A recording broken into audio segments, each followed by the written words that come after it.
Some fears don't need gunfire, only a morning when your dog doesn't come back. For a former Navy SEAL, losing his dog isn't just worry. It's the feeling of having once lost someone beside him. Out there is falling snow, freezing wind, and every passing minute that could take the life of a dog lost in the cold. In that moment of desperation, a trembling old man steps closer and whispers, "Follow me. I know him." From that moment on, the fear is no longer losing his dog. It's being too late. Before we begin, tell us in the comments where you're watching from. And if a like or subscribe helps us find the strength to tell more stories like this. Let's begin the story. Morning in the far northern states arrived the way old myth said blessings did. Quietly, without asking permission, leaving frost like silver handwriting on every window. Snow rested on the pine boughs with patient weight, as if the forest itself had agreed to speak softly today. Gideon Vale woke before the sun finished, deciding whether to show up. At 35, the habit wasn't discipline anymore. It was bone memory. He moved with the controlled economy of a man trained to treat every wasted motion like a debt. He stood about 6 feet tall, around 1.83 meters, with a lean, compact strength that didn't beg for attention. No show muscles, no vanity, just the kind of fitness built by long miles, heavy packs, and winters that punished the careless. His face was clean-shaven, scraped close enough that stubble seemed like an unnecessary luxury. That bare jawline, square, sharp, disciplined, made him look carved rather than grown. High cheekbones sat clean beneath wind-chapped skin that stayed pale in the shade but carried a slight weather brown from cold sun. Dark brown hair was clipped in a military cut that had loosened by only a fraction, just long enough to say he had left the teams, not long enough to prove he had escaped them. His eyes were gray-blue, stormlight-colored, and they held a calm that unsettled strangers, the calm of someone who had watched chaos too often to be impressed by it. The cabin was modest, pine-scented, warm, and honest. It didn't pretend it wouldn't leak heat if you forgot to shut the door. Gideon liked it that way. Some part of him believed comfort should be earned. Another part, smaller, softer, believed comfort should be protected once you found it. He made coffee the same way he did everything else. Minimal ceremony, maximum reliability. A chipped mug, black liquid, steam rising in a slow spiral, like a spirit unsure whether to leave or stay. Across the room, Coda watched him. Coda was a black-and-tan German. Shepherd, 5 years old, male, sturdy without being bulky. His coat was thick and weather-ready, sable dark along the back and shoulders with warm gold-brown on the chest and legs. His ears stood upright like attentive sentries. His eyes, amber brown, more honey than fire, tracked Gideon's hands with professional focus. Not a pet waiting for entertainment. A partner waiting for direction. Coda's tail thumped once against the floor, calm but expectant. Gideon glanced down and let a thin smile slip in, small, brief, like a coin flashed between fingers. "Yeah," he murmured, as if answering a question no one else could hear. "We're going." The new harness sat on the kitchen chair like an offering. Gray, clean, sturdy. A red edge ran along the seams, almost playful, like a ribbon tied around something that mattered. Gideon had bought it yesterday in town after standing too long in front of the display, pretending he was comparing stitching quality, when the truth was simpler. He wanted Coda to have something new. That kind of wanting still surprised him. He picked up the harness and turned it over in his hands, checking buckles the way a man checked parachute straps. Coda sat politely, though the tip of his tail betrayed his excitement, drawing little commas in the air. Gideon knelt. The old tactical combat shirt he wore, olive gray, softened with age, pulled across his shoulders. The fabric was frayed at the cuffs and faintly faded where too many washes and too much weather had taken their due. His combat pants were the same story, brown earth/moss, scuffed at the knees, cargo pockets sagging slightly from years of real use. His boots were old military work boots, scratched and loyal. On his wrist, a battered military watch ticked quietly, like a second heartbeat refusing to retire. He slipped the harness over Koda's head and adjusted the straps along the dog's chest. Koda held still, enduring the indignity like a stoic prince being crowned. Gideon clicked the buckle and gave the side strap a gentle tug. "There," he said. Then, because the cabin was too quiet and his life had trained him to fill silence with caution, he filled it with humor instead. "Very cool." Koda's ears flicked. Gideon tilted his head, studying the red-edged line like it was a rank insignia. "No, seriously, you look like the sheriff of this whole county." Koda lifted his chin and stared toward the door as if expecting deputies to arrive. Gideon snorted softly and almost laughed. "Don't let it go to your head." They stepped outside into a morning that felt freshly minted. The air was cold enough to bite, but clean enough to forgive. Snow lay in lazy drifts around the porch, and sunlight skimmed across it, turning the ground into scattered diamonds. Pines stood tall and dark at the edge of the property, solemn as cathedral columns. In the distance, town sat tucked into a white quilt of rooftops and smoke trails, a place that looked safe enough to believe in. Gideon locked the door out of habit, checked the frame, checked the steps, checked the world. Koda waited beside him, harness gleaming, breathing in the morning like it was news. They started down the road. Koda walked close to Gideon's left leg, not because he was trained to, but because he wanted to. His gait was steady and springy, paws sinking softly into the snow. Every so often he glanced up, making sure Gideon was still there, as if the universe had a habit of stealing the things he cared about. Gideon noticed. He always noticed. He just didn't always know what to do with the warmth that rose in his chest when he did. The town's main street was waking up. Strings of lights hung across storefronts like festive constellations. A winter market was being set up, wooden stalls, steaming drink urns, baskets of bread covered in cloth. The scent of cinnamon and yeast drifted through the cold like an invitation. At the corner bakery, a woman stepped out carrying a tray of fresh rolls. Her name was Sarah Whitlock, and she looked like someone who could win an argument with a blizzard. Early 40s, medium height, sturdy in the way that came from kneading dough and lifting trays, not from gyms. Light brown hair, with a few silver threads, was pinned into a practical bun beneath a knitted cap. Her cheeks were flushed from oven heat. Her hands were dusted with flour. Her eyes were bright and quick, the eyes of a person who had survived raising teenagers and running a business. 2 wars in their own ways.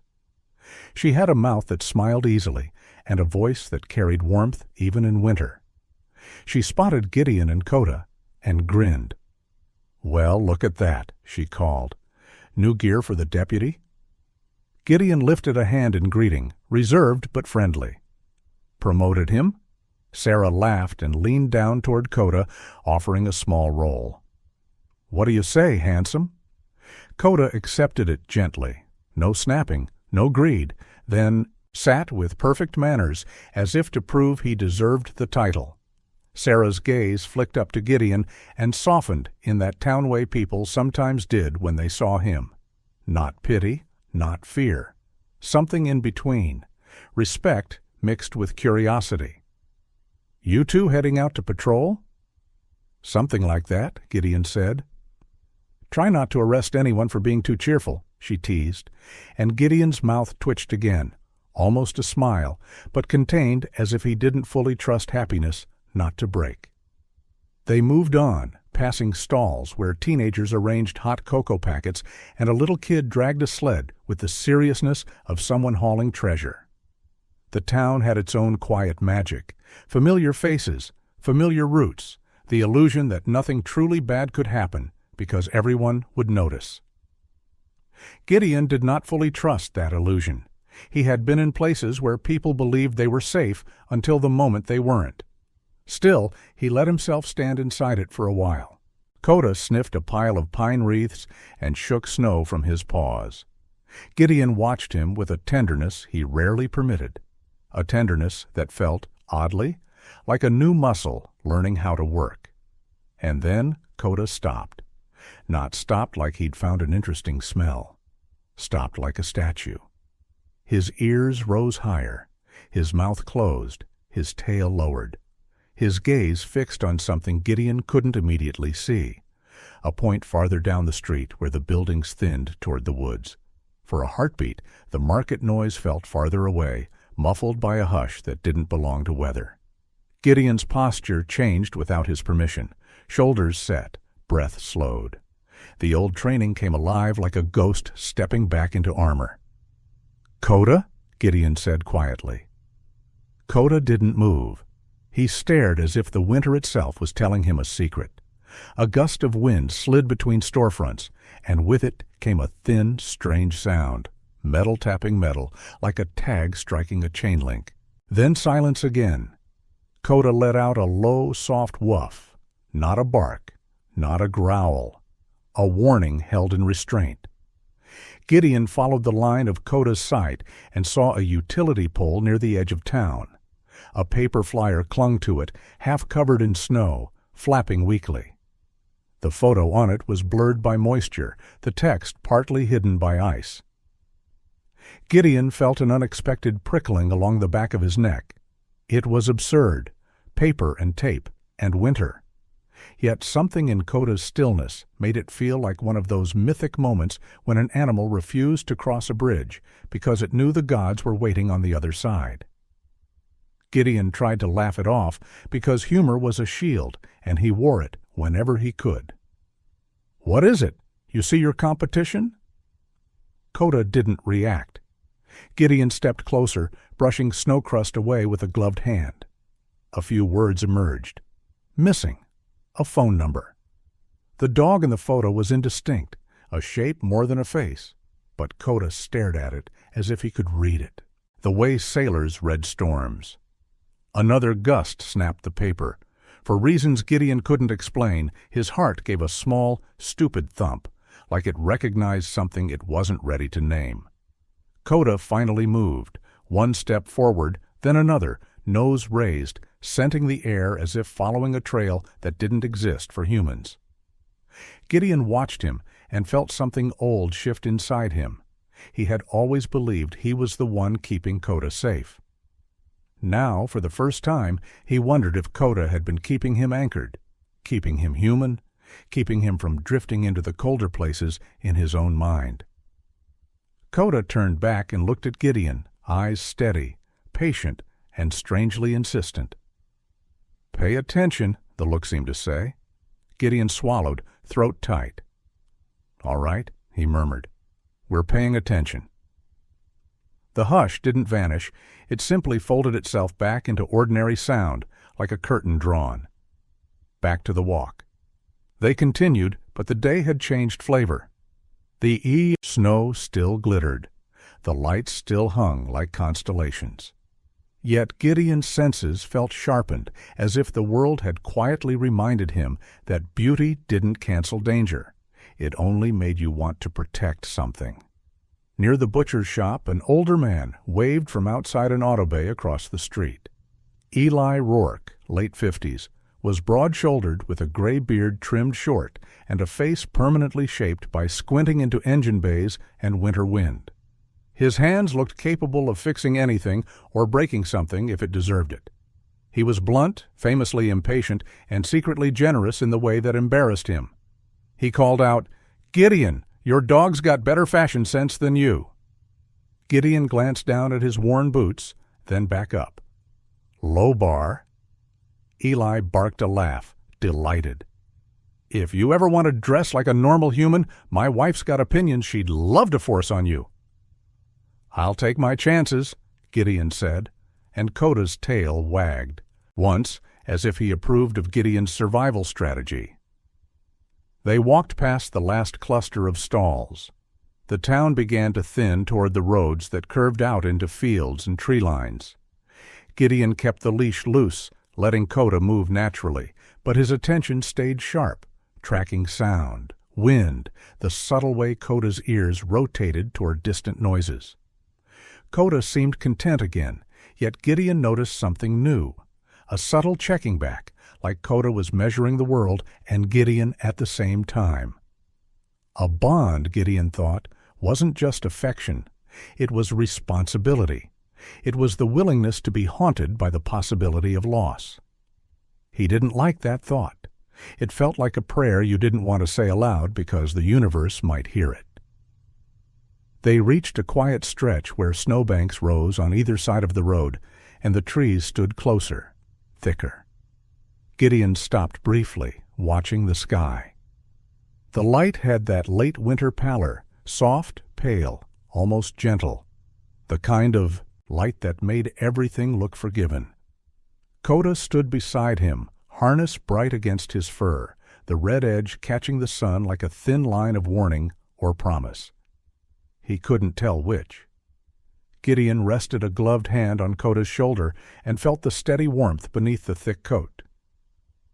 "This is good," he said quietly, more to himself than to the dog.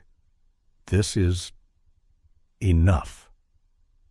Kota looked up, eyes calm as if he agreed, and for a moment Gideon believed it. They turned back toward town at an easy pace, footprints layering over footprints, the day still intact. Gideon carried the small weight of the harness purchase in his chest, not guilt, not pride, but something tender and dangerous. Hope. If hope was a myth, it was the kind that always demanded a price later. But for now, the world stayed bright. For now, the red-edged harness was just a new thing on a loved dog. For now, Gideon could pretend that the quiet life he'd chosen was stable, that the past had finally released its grip. The snow kept falling politely. The town kept smiling like it had never seen anything break. And Gideon, walking home beside Kota, didn't yet know how precious the ordinary was, only that he wanted to hold it. They left the town behind, the way people leave prayers behind, quietly, assuming the sky will remember them anyway.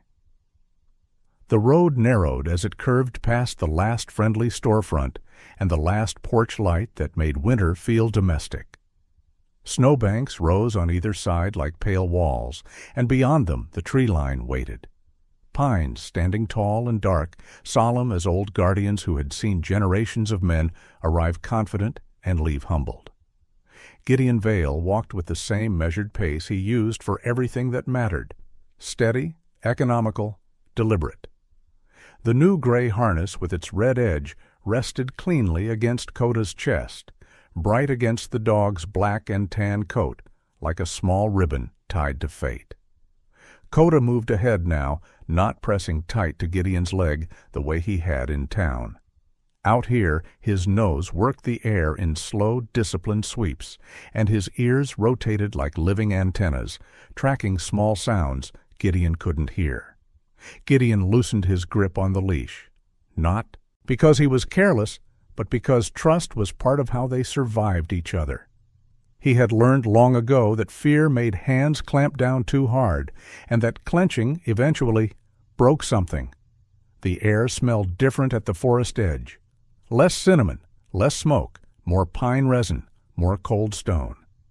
More of that clean emptiness that made every sound feel like it mattered.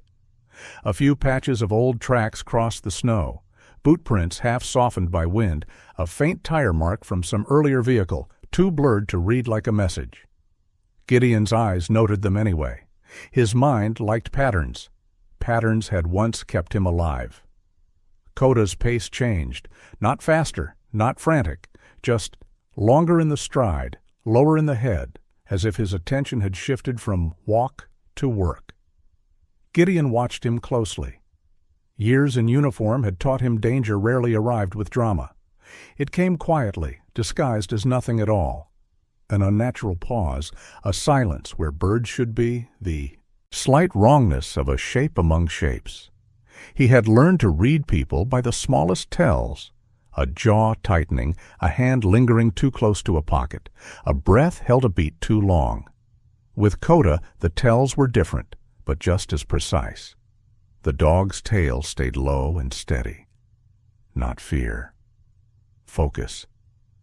"You catch something?" Gideon asked, voice calm, pitched low as if he didn't want to offend the woods. Coda didn't look back. The path dipped toward the trees, and the forest swallowed the light in layers. Shadows weren't just shadows here. They were blue and deep, tucked beneath branches heavy with snow. Gideon felt the old memory in his muscles, the memory of other forests, other winters, other places where trees had hidden men who wanted him dead. This place felt different, quieter, but not empty. Coda stopped so abruptly the leash went slack. Gideon's heart gave a sharp, involuntary jolt, not panic, not yet, but recognition. That felt like the moment you lose sight of a teammate in smoke. The mind didn't scream, it sharpened. He stepped forward and placed a hand on Coda's shoulder. Under his palm, the dog was rigid, muscles coiled like a spring held down by will. Wind slid through the branches, carrying with it something faint and metallic, not fresh, not sharp, old, like rust. Gideon frowned. He knew that smell. Chains, old fencing, machinery left to weather. "Coda," he said again, firmer. Coda shifted, then, unexpectedly, sat. It was wrong. Coda sat when told or when he wanted Gideon to stop moving forward, and the way he sat now wasn't casual. It was deliberate, like a sign posted in the middle of the path. "Do not step there." He looked up, amber eyes locking onto Gideon's face with an intensity that bordered on human. No fear in that gaze, only insistence. Gideon exhaled slowly. "All right," he said, mostly to himself. "We stop." He scanned the area with new attention. To the left, the land sloped down toward what looked like a frozen creek, its surface hidden under snow. To the right, the forest thickened, but through the trees, Gideon caught a glimpse of something straight-edged and unnatural, wood or metal, half-buried, too cleanly shaped to be a fallen log. A structure, distant and partially swallowed by winter. The soldier in him wanted to mark it and circle back with more information. The man in him, the one trying to learn gentleness, wanted to keep walking and let the day stay harmless. Coda rose, making the choice for both of them, not pulling, not rushing, leading with the steady certainty of a creature that trusted its senses more than comfort. They took a few steps down into the dip. Then the world made a wrong sound. Metal clanged against metal, sharp, sudden, ugly, like a bell struck in a cathedral that didn't believe in God. Coda reacted instantly. He lunged forward. The leash snapped taut, and Gideon's gloved hand burned as the nylon yanked hard. Snow sprayed under Coda's paws as he broke into a run. "Coda!" Gideon's voice came out with the old command edge, the kind that had once cut through gunfire and chaos. For a split second, Coda hesitated. Gideon felt hope flare, brief and hot. The leash would hold, the dog would stop, the moment would pass. Then something moved ahead of them. A blur of gray shot across the path, low and fast, disappearing between the trees like a thrown shadow. It wasn't large, not deer, not fox. Too quick, too deliberate, like a lure that knew how to run just far enough to be followed. Coda surged again. The leash burned. Gideon's boots dug into crusted snow, but the ground slipped under him like the world had decided friction was optional today. "Coda!" he shouted. This time the dog didn't stop. The leash slipped free. For a heartbeat, Gideon stood frozen, hand empty, staring at the strip of gray nylon trailing behind Coda as he vanished into the woods. The red-edged harness flashed once between the trunks, like a streak of warning in a white world. Then it was gone. Silence crashed in after him. Not the peaceful silence of snowfall, the wrong kind, the kind that rang in the ears and made every breath feel too loud. Gideon's chest tightened, breath locked hard in his lungs. His mind snapped into motion even as his body hesitated, caught between disbelief and training. "Damn it!" he muttered, already moving. He ran. Branches clawed at his sleeves. Snow broke under his boots in sudden drops. Cold air sliced into his lungs. He called Koda's name once, then again, voice echoing strangely between trunks. Nothing answered. The woods swallowed sound efficiently, like they'd been designed to erase evidence. Gideon forced himself to slow. Panic made you stupid. He stopped running and started tracking, eyes down, scanning for disturbances in the snow. Fresh paw prints cut through the white, clear and unmistakable. Koda's stride, strong and urgent. Relief flared in Gideon's chest. Then, the tracks veered sharply and began to disappear, wind already smoothing over the story. He followed the general direction, moving carefully now, senses stretched thin. He listened for anything, a bark, a whine, the jingle of hardware, the scrape of movement. Time behaved badly in situations like this. Minutes felt like hours. Seconds felt like threats. He reached a small clearing where light filtered down in pale shafts. The air felt colder here, as if the forest had exhaled and left him standing in its breath. "Koda," Gideon said, softer now, as if volume might frighten the world into keeping its secrets. No response. A memory tried to climb up his spine, the memory of radios going dead, of a teammate's last known position, of the way silence could be louder than explosions. He swallowed it back. Not now. He widened his search in careful arcs, marking landmarks. A bent pine, a fallen log like a broken rib, a rock face dusted with snow. He tried whistling low, the tone he used when he wanted Koda's attention without anger. Still nothing. Eventually he heard voices. Distant, human, ordinary. Two passers-by stood near the edge of the path where it met the road again. They weren't dressed like hikers. They looked like locals out for a winter walk, bundled in thick coats and knit hats pulled low. The man was in his early 30s, tall and narrow, with a dark beard that made his face look sharper. His eyes were wary, the kind of eyes that scanned the woods as if expecting them to move. The woman beside him was shorter, mid-30s, cheeks red from cold, hair tucked into a scarf.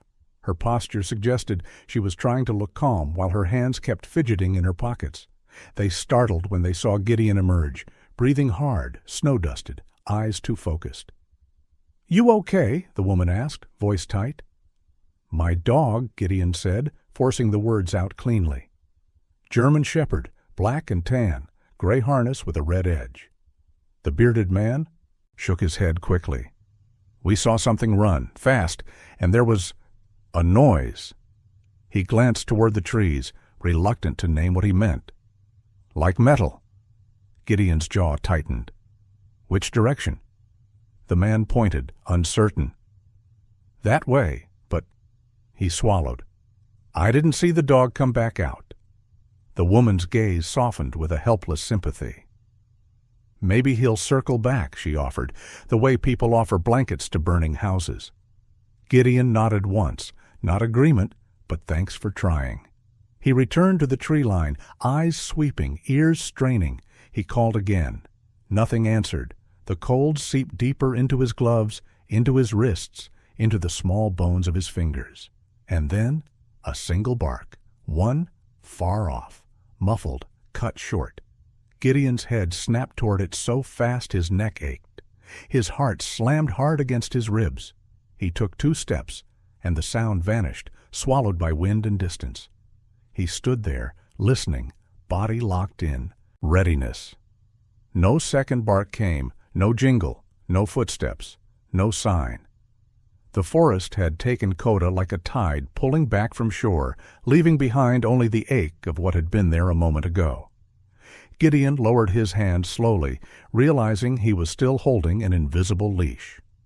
For the first time since leaving the teams, he felt something dangerously close to helplessness. Not because he didn't know what to do, but because the world refused to obey his certainty. He stared into the trees, and the old battlefield sensation returned. Loss of contact. Not just worry. A specific cruel memory of distance. And beneath it, Worse than fear was the understanding that this wasn't a simple mistake. This was a moment that would change the shape of everything that came after. Gideon turned back toward the road with snow clinging to his sleeves, his breath coming out in hard, controlled clouds. He didn't have Koda's leash anymore, but he had something else now, resolve settling over him. Like armor, whatever had just happened, the day was no longer ordinary. And Gideon Vale, who had once made a life out of retrieving what the world tried to steal, was not going to let Winter keep what he loved. Gideon Vale came back to town the way a man returns from a battlefield after the smoke has cleared, slowly expecting the world to be louder than it is. The road back felt shorter than it should have, not because the distance changed, but because time did. Winter daylight thinned early, turning the sky into a pale bruise, and the snow along the shoulders of the road looked untouched, too clean, too innocent, like it hadn't just watched him lose the one presence that kept his life human. His cabin sat just outside town, modest and quiet, half buried in drifts. Smoke did not rise from the chimney the way it usually did when Koda's warmth filled the rooms with movement and purpose. The porch boards creaked under Gideon's boots, and the sound seemed loud enough to offend the trees. He unlocked the door. Warmth met him, pine-scented, familiar, honest, and wrong, because there was no weight of paws shifting on the floor, no nails clicking, no steady breathing that made silence feel companionable instead of predatory. Inside, Koda's water bowl sat by the door, perfectly still. A faint rim of frost clung to the edge, as if the bowl itself had been holding its breath since morning. Beside it, the food dish waited, empty, patient, accusing. Gideon stood there longer than made sense, staring as if the bowls might rearrange themselves into an answer if he stared hard enough. He removed his boots and lined them up precisely by the door, habit overriding grief. His old military watch ticked on his wrist, a small relentless sound that did not care what he had lost. The cabin looked normal in all the ways that made it unbearable. A few strands of dark fur clung to the rug near the threshold, where Koda always shook off snow. The worn throw blanket on the couch still held the shallow dent of a dog who usually claimed it like a throne. Gideon's jacket hung on its hook. The coffee mug sat in the sink. The world had not exploded. Nothing had collapsed. And yet the house felt like it had been hollowed. Gideon walked through the rooms as if performing a checklist. Kitchen, living room, hallway. The small space near the window where Koda liked to sit and watch the road like a guardian carved from patience. Gideon paused there, looking down at the window ledge. A faint smear, mud, old and dry, streaked the wood where Koda's nose had pressed earlier that week. Gideon's throat tightened. That smear was proof of ordinary life. Proof that Koda had existed here, had been bored here, had been safe here. He forced himself to move. He filled the water bowl first, listening to the sound of it, clean liquid against metal, too loud in the quiet. Then he poured food into the dish. He told himself it was practical. If Koda came back in the night, he'd be hungry. The lie sat in his chest like a stone. Gideon sat at the small kitchen table, elbows braced, hands clasped. The overhead light threw a warm circle across the wood, but warmth didn't reach his bones. He stared at the door, waiting for it to open, waiting for a familiar shape to appear as if the day had merely been an inconvenience. He didn't reach for his phone. Not yet. Because reaching for the phone would make it real in a different way. It would be an admission that he needed help, that the world could steal something from him and he couldn't simply take it back by force of will. He had taken many things back in his life. This felt different. Outside, wind scraped snow against the cabin's walls. A branch tapped lightly against the glass. The sound was almost gentle, like a careful knock from a shy visitor. Gideon's mind did what it always did when threatened. It tried to turn feeling into procedure. He replayed the day without mercy. The moment Kota stopped, the leash in his hand, the shift in the air.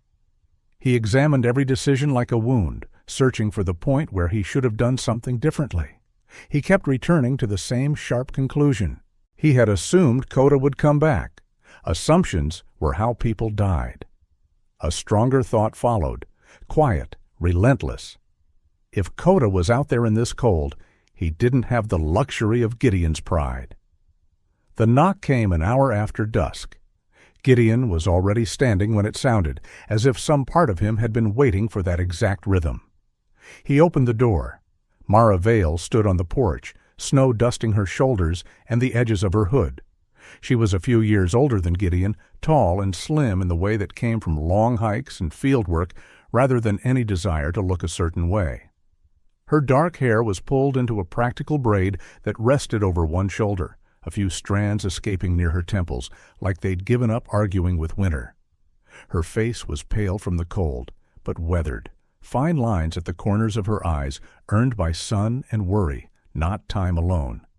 Her gaze found Gideon's immediately, sharp and steady. "He didn't come back," she said. Not a pehe, question, not comfort, just the truth, placed carefully between them. Gideon stepped aside. "No." Mara entered and closed the door behind her. She didn't rush toward him with sympathy like an eager bandage. She stood still for a moment and let the room tell her what was missing. Her eyes went to the bowls near the door, to the empty space where a large dog should have been, to Gideon's rigid posture, shoulders squared, jaw tight, hands too still. She exhaled slowly, as if making room inside herself to carry some of this with him. "Okay," she said. "We do this right." Mara shrugged off her coat and set a canvas bag on the chair. The bag looked worn and heavy with tools, maps, notebooks, a small camera, pens, a charger pack, things that belonged to a woman who responded to fear by organizing it into something she could fight. She moved to the counter and poured coffee like she'd always lived here, like grief didn't change the shape of a kitchen. Gideon watched her, hands as she worked. He remembered those hands from childhood, steady hands that had held his wrist when he was reckless, hands that had patched his knuckles after fights, hands that had always been practical about pain. Mara slid a mug toward him. "Talk to me." Gideon didn't want to, not because he didn't trust her, because speaking would turn images into reality. But Mara had never been gentle in a way that allowed escape. So Gideon told her everything. He described the path near the forest, the unnatural stillness, how Kota had stopped and sat, wrong, deliberate, like a warning delivered without language. He told her about the fleeting gray movement he couldn't identify and the way the leash had left his hand as if the day itself had decided he shouldn't keep hold of anything. Mara listened without interrupting. She didn't widen her eyes for drama. She didn't say, maybe, or probably. She held the details like evidence, not entertainment. When Gideon finished, Mara nodded once. "That doesn't sound like a dog chasing wildlife," she said quietly. "That sounds like a dog reacting to something that was already there." The words landed with quiet weight. Gideon's jaw tightened.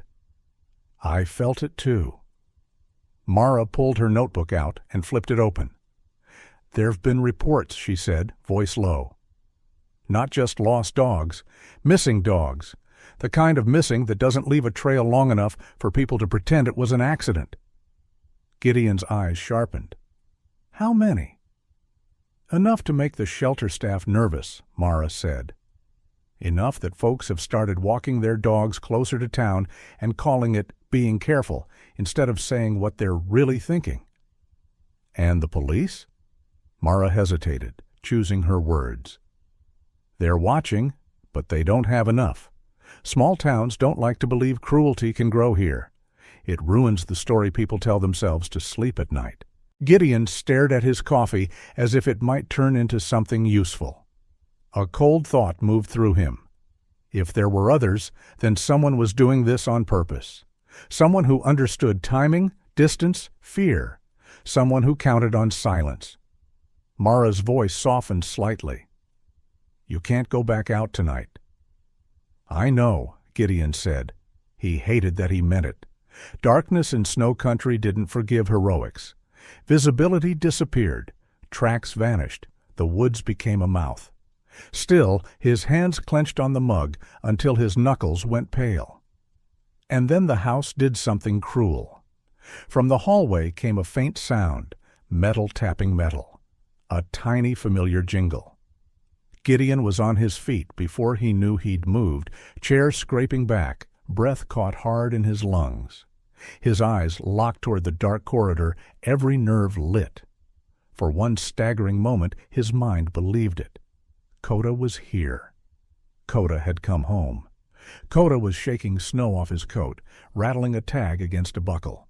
Mara stood too, her hand half raised, eyes wide, not fear but the same startled hope. The sound came again. Tap, tap. Gideon stepped forward, heart hammering, and found nothing. Just the key rack by the hall entrance, swaying slightly. The cabin's draft had nudged it, and the spare metal key had been clicking gently against the hook. A trick of physics. A trick of longing.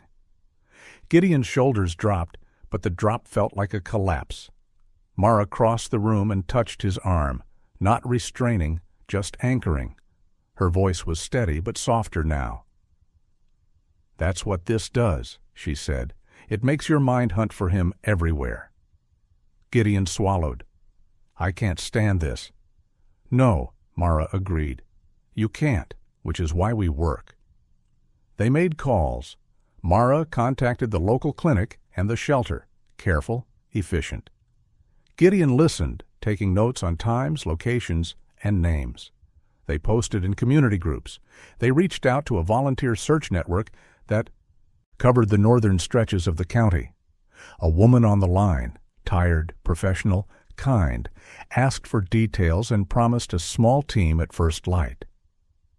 Gideon watched Mara's face as she spoke, noticing the way she kept her voice calm. Mara had always been the type who could stand in a storm and talk to it like it was a misbehaving child. When the calls ended, Mara turned to Gideon. "We start in the morning. We canvass. We listen. We don't waste time chasing rumors, but we don't dismiss anything either." Gideon nodded, but his eyes had gone distant. A memory rose, one he didn't invite. A mission years ago where hesitation had cost someone blood. A moment when Gideon had waited for confirmation that never came, because in that world, confirmation often arrived too late. He felt that old guilt scrape at him now, sharp and familiar. Mara saw it on his face. "This isn't that," she said gently. Gideon's voice came out rough. "It feels like it." Mara held his gaze. "Then let it teach you without letting it break you." They tried to sleep. Mara took the couch without discussion, boots lined neatly by the door the same way Gideon did, unconscious family habits. Gideon lay in bed, staring at the ceiling, listening to the wind test the eaves. Every creak sounded like a door opening. Every shift of the house sounded like paws on wood. His chest ached with the absence of a living rhythm. Near midnight, Gideon got up and stood by the front window, looking out at the snow-bright darkness. The moon lit the yard in pale silver, making every shadow look like it had a secret. The doghouse sat out there like a small, useless monument. Gideon rested his forehead briefly against the cold glass. He didn't pray exactly. He wasn't sure he knew how anymore. But he made something like a vow, quiet, absolute, meant for the world and meant for himself. If there was still a chance, he would not waste it by standing still. Because Coda wasn't just a dog. Coda was the one who had taken Gideon's war-trained hands and taught them to be gentle again. And Gideon Vale, for all his discipline, could not accept a life where that lesson ended in silence. Morning came without apology. The sky over the small northern town was a dull sheet of gray, the kind that pressed low and close, as if it wanted to listen in. Snow from the night before lay untouched in places where no one had walked yet, smooth and deceptively calm. Gideon Vale moved through town with a stack of flyers folded under his arm. He had not slept more than an hour. Lack of rest didn't slow him. It sharpened him in the wrong way, edges too clean, thoughts too narrow. His body still followed routine, steady stride, shoulders squared, eyes scanning faces and exits without conscious effort. 35 years old, lean and compact, clean-shaven, with dark brown hair cut short in a military style that refused to soften no matter how long he stayed out of uniform. The cold had roughened his light skin, giving it a weathered tone that made him look older than he was. But his eyes, gray-blue, steady, unblinking, gave him away. They were looking for one thing: Coda. The flyers showed a clear photo, a black and tan German shepherd with alert ears and intelligent amber eyes. Beneath the image, the detail Gideon circled in his own mind, again and again. Gray harness, red edge, that small, unnecessary purchase.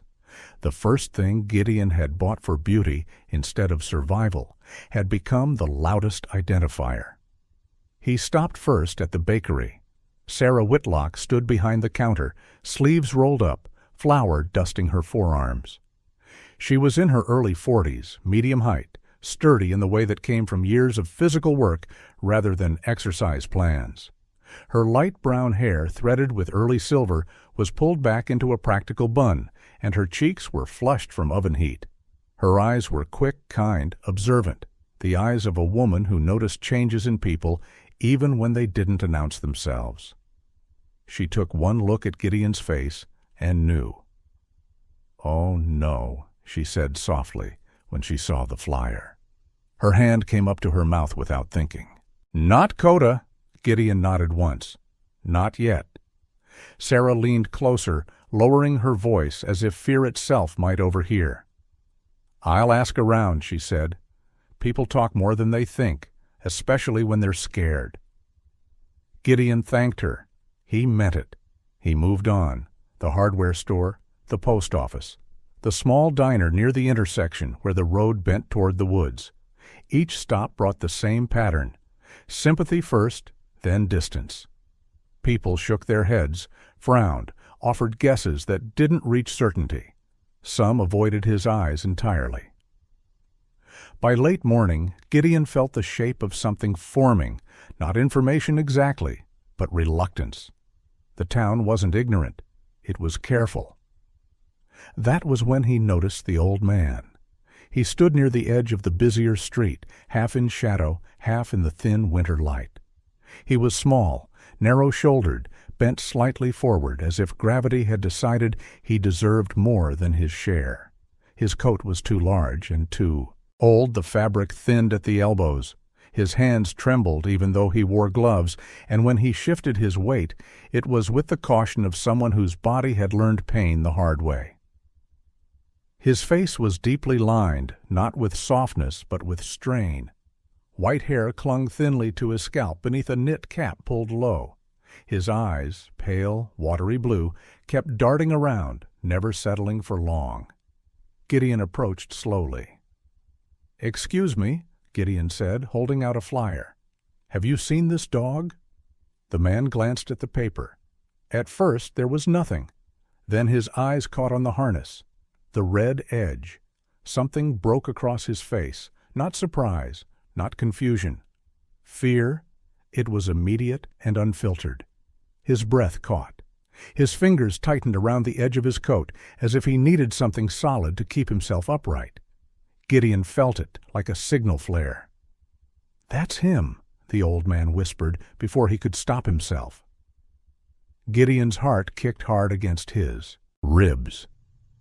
"You've seen him?" The old man swallowed. His gaze flicked sharply over Gideon's shoulder, once, twice, toward the other side of the street. "I shouldn't," he said. "I shouldn't talk." Gideon lowered his voice instinctively. "I just need to know where." The old man shook his head, a quick, panicked motion. "No, I—" A shout cut across the street. "Hey, old man!" 3 young men stood near a parked truck down the block. Late teens, maybe early 20s. Thick jackets, loud voices, the kind of casual aggression that came from never being corrected hard enough. One of them laughed as he called out again, impatience sharp in his tone. "You done yet? Let's go." The old man flinched visibly. Gideon turned slightly, placing himself just enough between the man and the others to be noticed if they were looking, but not enough to escalate. The old man leaned closer, his voice dropping to a breath. "Follow me," he whispered. His words shook. "I know him, but don't let them see."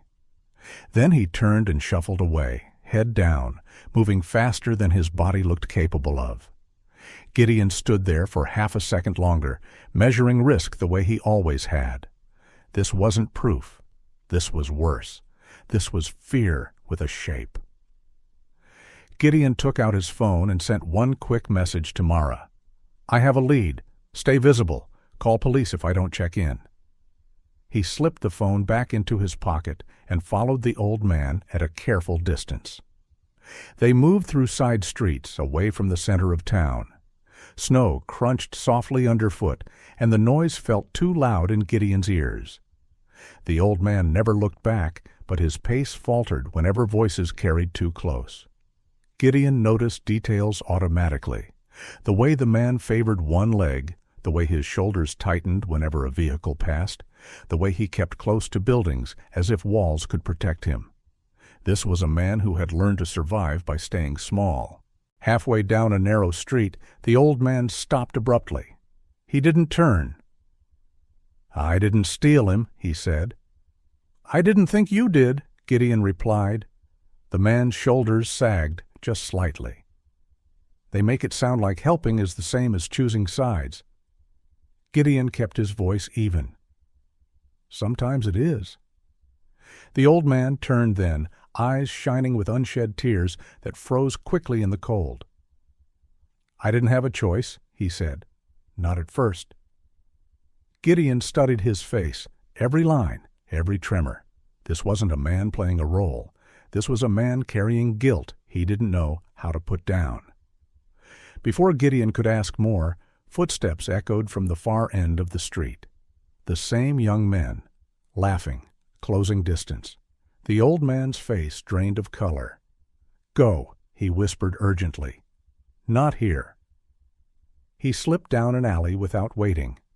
Gideon did not follow immediately. Instead, he turned just enough to meet the gaze of the approaching men. They slowed when they saw him. One of them smirked. "Problem?" Gideon's expression didn't change. His calm was not friendly, but it was controlled. The kind of calm that didn't need to announce itself. "No," Gideon said, "just walking." The men sized him up. His build, his posture, the way his eyes never darted. Something in their confidence shifted. Not fear, calculation. After a tense second, they scoffed and kept moving. Gideon waited until they were gone. Then he exhaled slowly and stepped into the alley. The old man was already disappearing around the corner. Gideon followed, not as a soldier, not as a rescuer, but as a man who had learned too late in life that loyalty sometimes led you into places where silence was dangerous. The road out of town narrowed the way truths often did, quietly, without warning. Gideon followed the old man's truck at a careful distance, keeping one vehicle between them whenever he could. Snow clung to the roadside in uneven banks, tall grasses poking through like ribs beneath skin. The farther they drove, the less the world seemed interested in them. No houses, no streetlights, just trees, fields, and the slow narrowing of options. The old man drove with both hands clenched around the wheel, shoulders hunched, as if expecting the road itself to strike him. He never checked his mirrors. Gideon did. Habit. The farm appeared at the end of a long gravel drive, tucked behind a line of leafless trees. From a distance, it looked ordinary enough: weathered fencing, a low barn, a farmhouse with warm light glowing in 2 windows. The kind of place that could pass as honest simply by existing long enough. Gideon parked well short of the entrance and cut his engine. Silence rushed in. The air smelled wrong, not rotten, not sharp, just strained, like metal that had been bent too often, like animals that had learned to be quiet. He stayed in his truck, watching. The old man pulled into the yard and stepped out slowly. His movements changed the moment he crossed the fence line. Smaller, more careful. He glanced toward the barn before heading inside with his head down. Gideon waited. Time passed differently here. The sky darkened, gray bleeding into blue, then into a heavier shade that pressed down on the land. Snow began again, not a storm yet, but a promise of one. That was when the sound reached him. A bark, short, muffled, then another.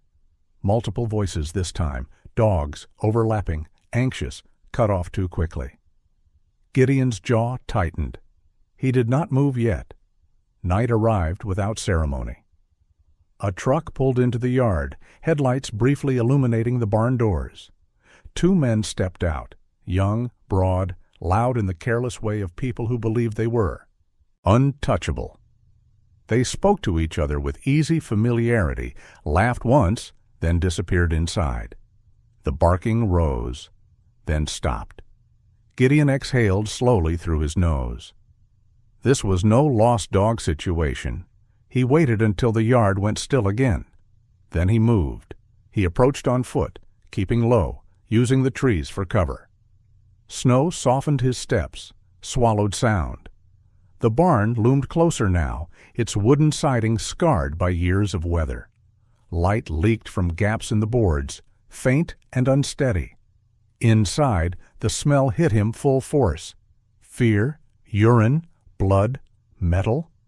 Cages lined the interior, stacked, mismatched, temporary. Dogs of different breeds and sizes crowded inside, some lying still, others pacing tight circles they'd already worn into memory.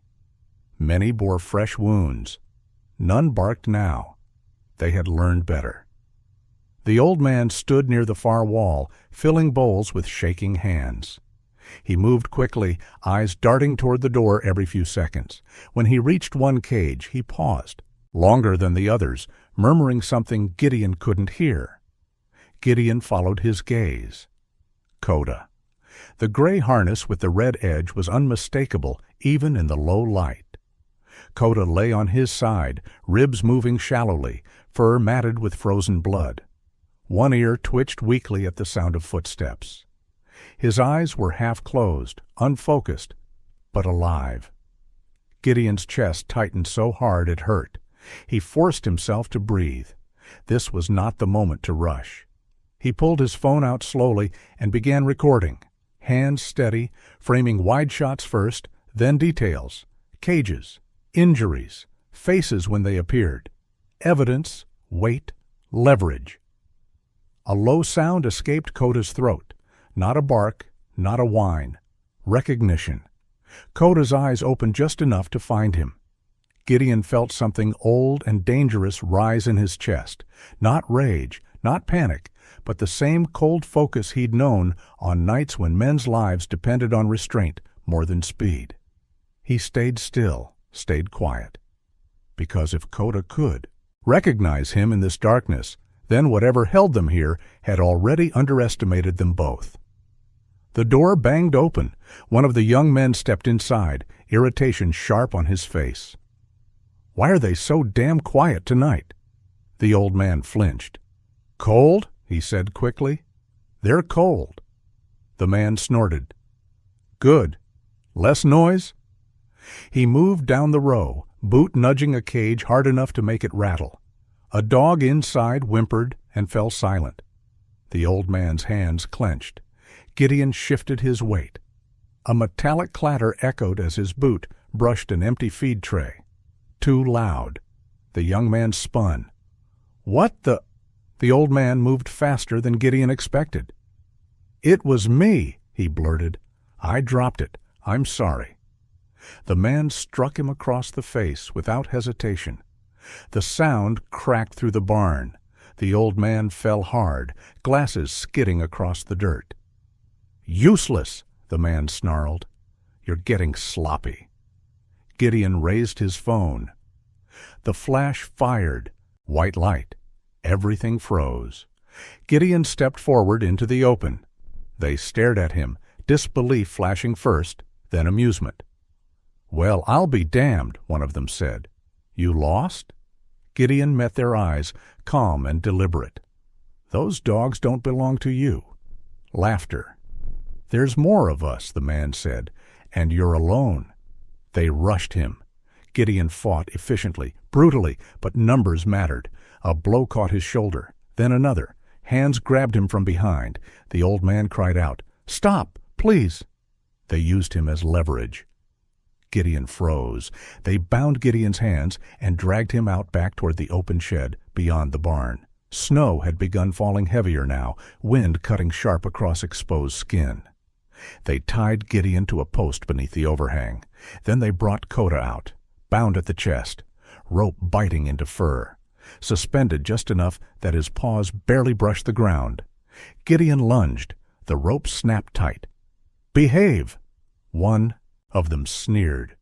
"Or he freezes faster." They left them there.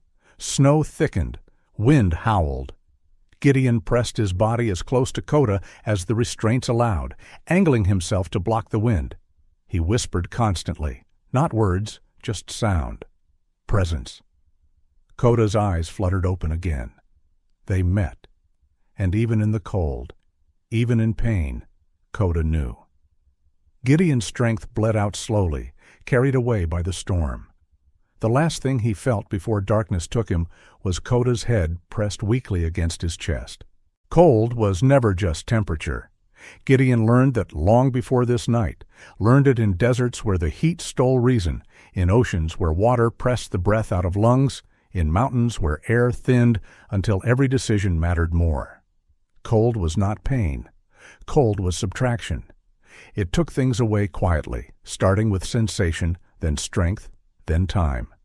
Snow fell heavier now, thick flakes driven sideways by wind that found every weakness in fabric and flesh.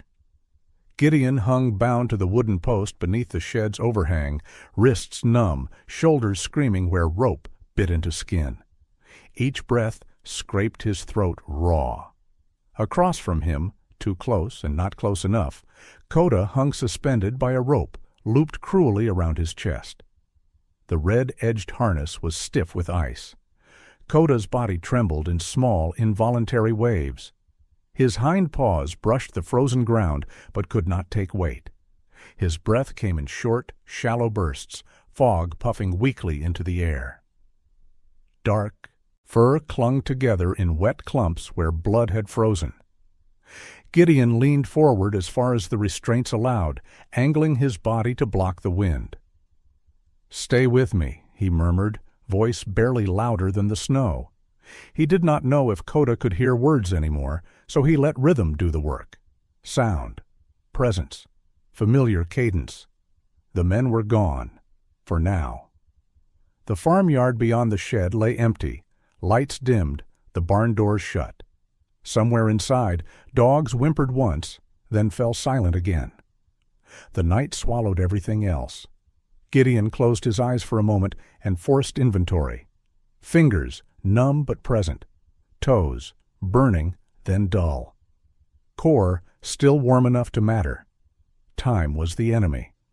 He shifted his weight carefully, inch by inch, ignoring the pain as rope cut deeper into his wrists.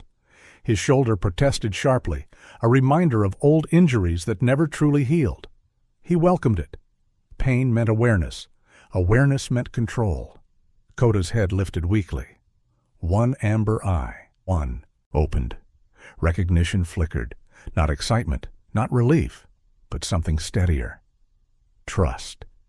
Gideon felt it land in his chest like a weight and an anchor all at once. "You did good," he whispered. "You held on." Koda's ears twitched. His tail did not move. Snow piled against Gideon's boots, creeping higher.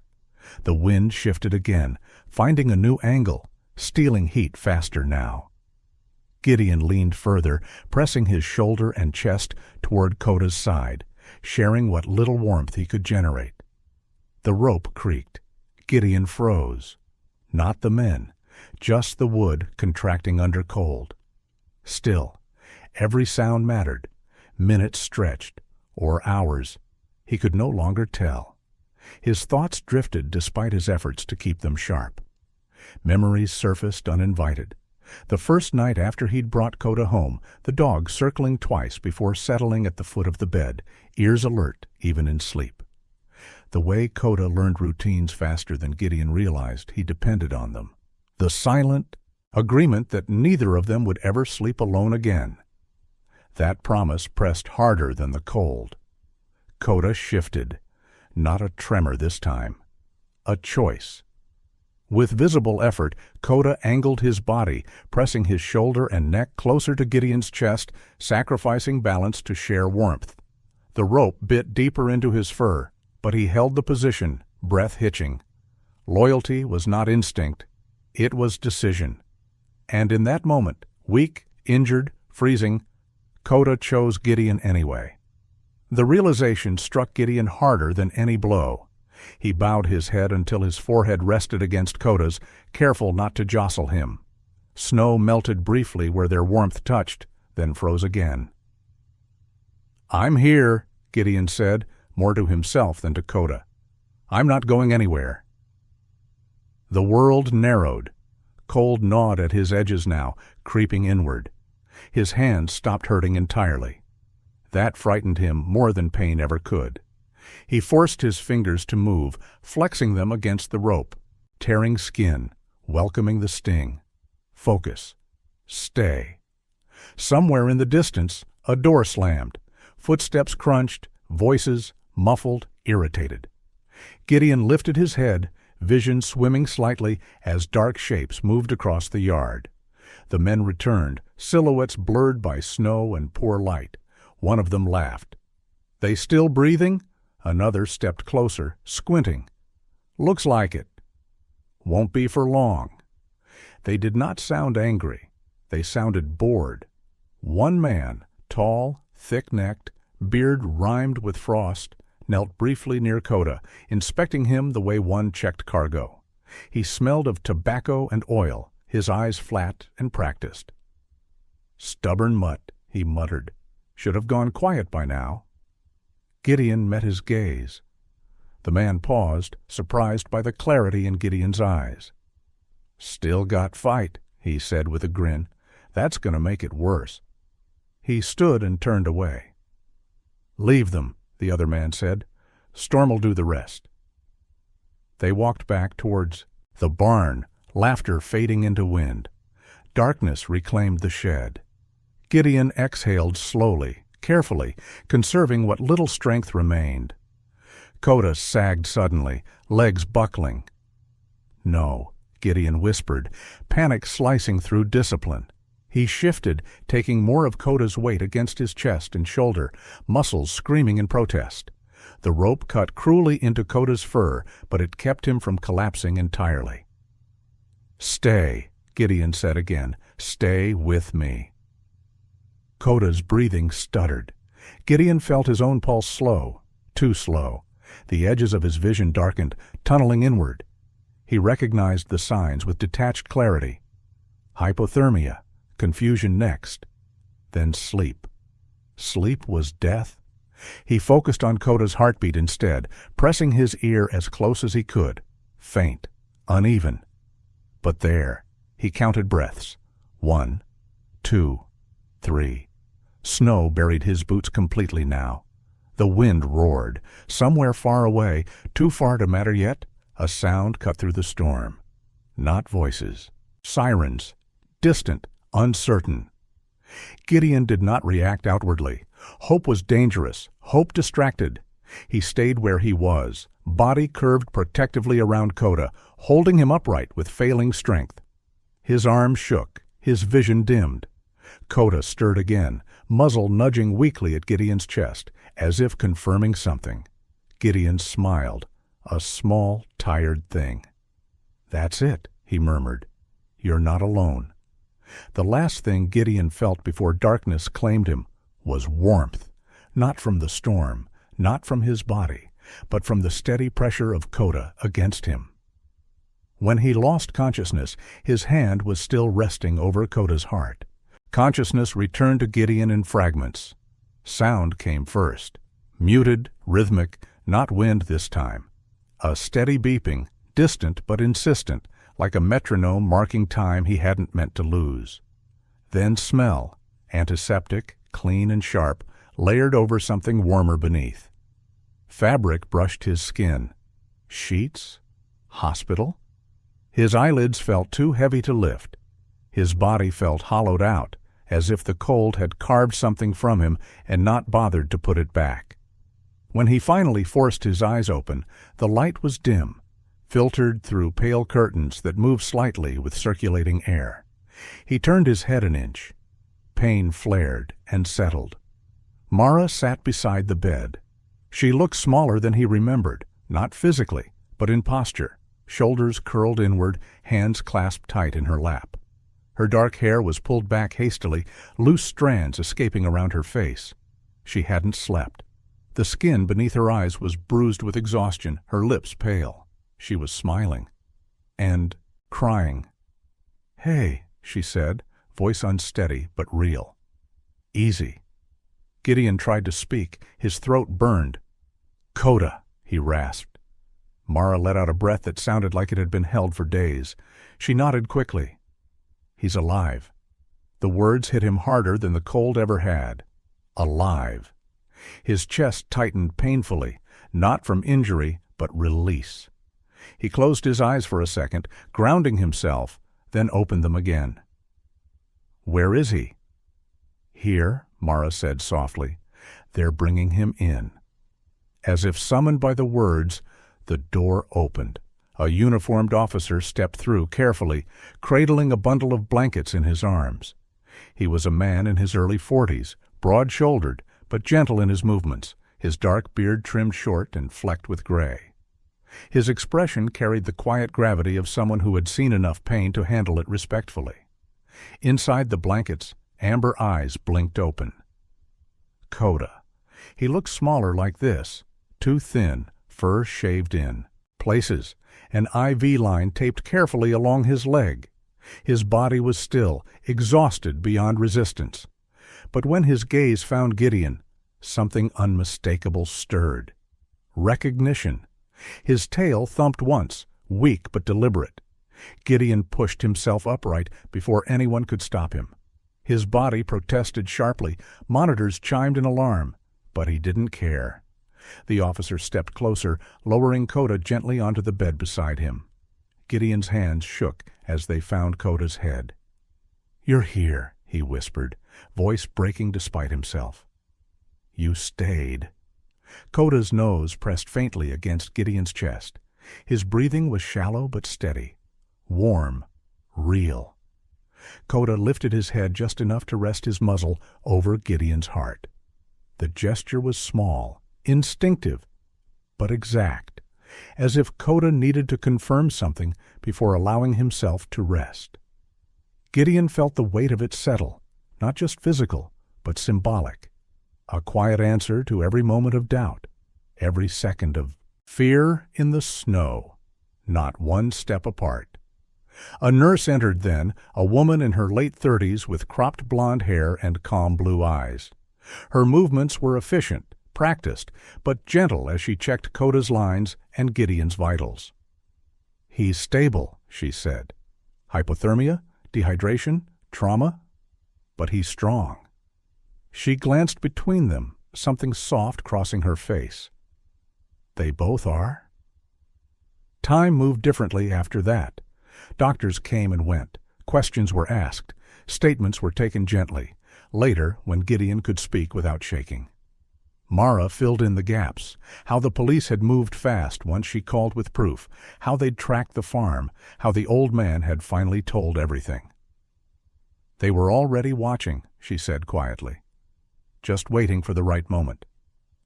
And the old man? Gideon asked. Mara nodded. He testified. Everything. He said he couldn't live with himself if he didn't. Gideon absorbed that silently. Justice, he had learned, rarely arrived cleanly. But sometimes, if enough people chose not to look away, it arrived at all. Hours later, as dusk bled into night again, the room settled into stillness. Machines hummed softly. Coda slept at Gideon's side, breathing even now, one paw resting against Gideon's wrist. Mara stood by the window, arms folded, watching snow begin to fall outside. "It's over," she said. "You can rest." Gideon watched Coda's chest rise and fall. "Not over," he replied gently. "Just finished." She smiled at that. A week passed, then another. Recovery was slow. Physical therapy for Gideon, careful monitoring for Coda. They healed in parallel, matching each other's pace instinctively. When Gideon took his first unaided steps down the hospital corridor, Coda walked beside him on a soft lead, gait unsteady but determined. They were discharged on the same day. The house greeted them with familiar silence, this time not empty, but waiting. Sunlight spilled across the floor. Coda's bowl sat where it always had, cleaned, refilled. Gideon paused in the doorway, taking it in. Then Coda stepped forward. One step. Gideon followed. Another. They moved together, unhurried. That night, Gideon lay on the couch, blankets pulled close. Coda settled beside him, body pressed warm and solid against his leg. Outside, the snow fell gently, no longer threatening, just weather again. Gideon rested a hand on Coda's side, feeling life beneath his palm. "Don't go anywhere," he murmured. Coda's tail thumped once. The promise held. Sometimes miracles do not arrive as thunder or light from the sky. Sometimes they come quietly, wrapped in breath, warmth, and the simple act of not letting go. There are moments in life when logic fails us, when effort feels too small, when timing feels cruel, when love seems fragile against the cold weight of reality.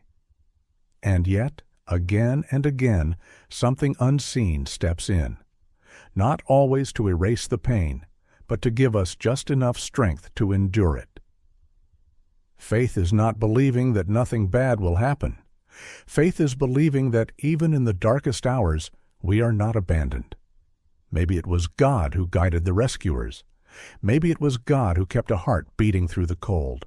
Or maybe the miracle was quieter than that, the courage to stay, the choice to protect, the refusal to walk away when walking away would have been easier. In our daily lives, we are given the same choice, to look away or to act, to stay silent or to speak, to protect what is vulnerable, even when it costs us comfort.